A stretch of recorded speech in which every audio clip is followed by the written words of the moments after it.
नमस्कार, मैं हूं अभिषेक त्यागी। हाल के दिनों में इजराइल और फिलिस्तीन के बीच खूनी संघर्ष जारी है। दोनों तरफ से खूब मिसाइलें दागी जा रही है। लेकिन क्या आपको पता है कि इन दोनों देशों के बीच ये खूनी संघर्ष क्यों और कब से शुरू है? अगर नहीं जानते तो आइए हमारे साथ, हम आपको बताएंगे इजराइल और फिलिस्तीन के खूनी संघर्ष की पूरी कहानी। इजराइल और फिलिस्तीन एक बार फिर आमने सामने हैं। इन दोनों मुल्कों के बीच की रार तकरीबन हर साल सामने आती है।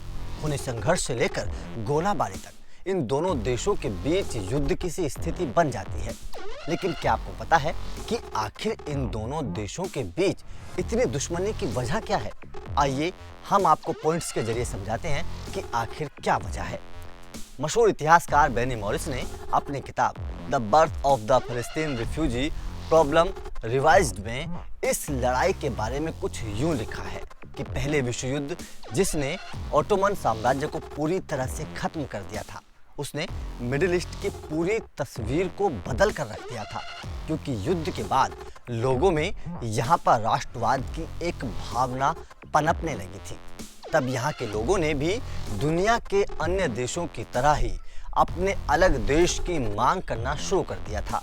यूं तो इजराइल और फिलिस्तीन मौजूदा वक्त में दो अलग देश माने जाते हैं, लेकिन ये दोनों देश ही एक दूसरे का वजूद नहीं मानते हैं।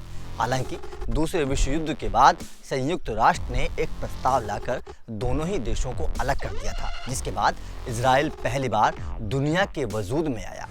सन 1947 में संयुक्त राष्ट्र ने एक प्रस्ताव 181 पारित किया, जिसका मूल रूप बंटवारे को लेकर था।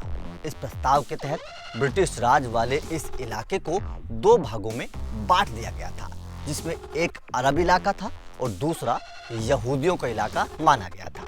14 मई 1948 को संयुक्त राष्ट्र और दुनिया की नज़र में पहली बार इजराइल देश का जन्म हुआ। इसी दिन हर साल इजराइल अपना राष्ट्रीय दिवस भी मनाता है और जश्न मनाता है। इसी दिन इतिहास की पहली अरब इजराइल लड़ाई भी शुरू हो गई थी।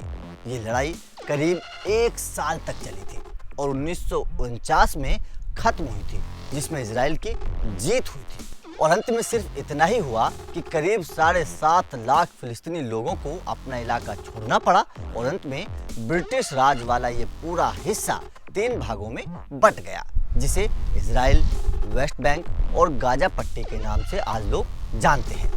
इजराइल और मिडिल ईस्ट के देशों के बीच हुई कई जंगों में ये पहली जंग थी जिसे इजराइल ने ही जीता था।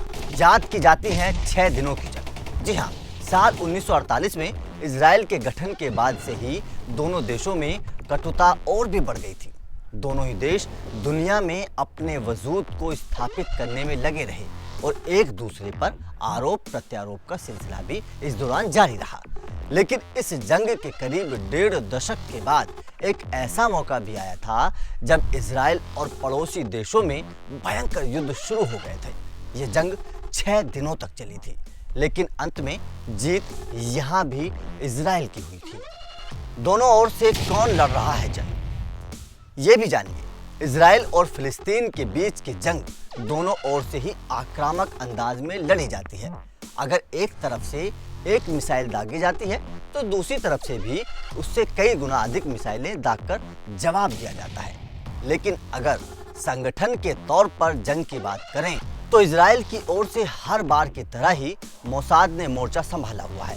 मोसाद इजराइल की खुफिया एजेंसी है जो दुनिया की सबसे खौफनाक एजेंसी के तौर पर मानी जाती है। मोसाद अगर किसी दुश्मन को चुन ले तो उसका खात्मा पक्का माना जाता है। मोसाद के अलावा इजराइल की अन्य खुफिया एजेंसियां भी फिलिस्तीन के खिलाफ मोर्चा खोले हुए हैं।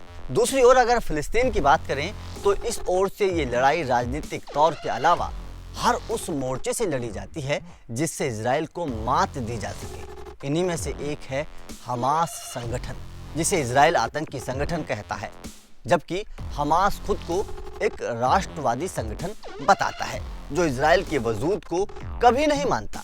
इजराइल अक्सर यही आरोप लगाता है कि हमास ही उसके इलाकों में मिसाइलें दागता है। हमास का गठन 1987 में हुआ था और तभी से ये अलग अलग तरीकों से इजराइल को निशाना बनाने में जुटा हुआ है।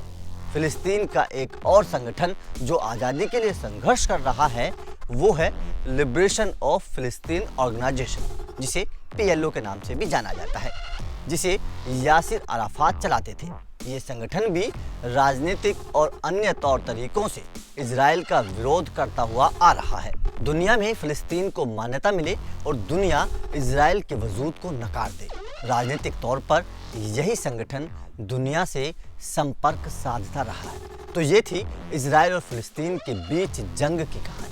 आपको हमारी स्टोरी कैसी लगी हमें कमेंट करके ज़रूर बताएं। साथ ही अगर अपना कोई कमेंट है तो अपना कोई सुझाव है तो हमें वो भी दे सकते हैं। बाकी वीडियो अच्छी लगी हो तो लाइक करिए, शेयर करिए, चैनल को सब्सक्राइब करना बिल्कुल ना भूलें।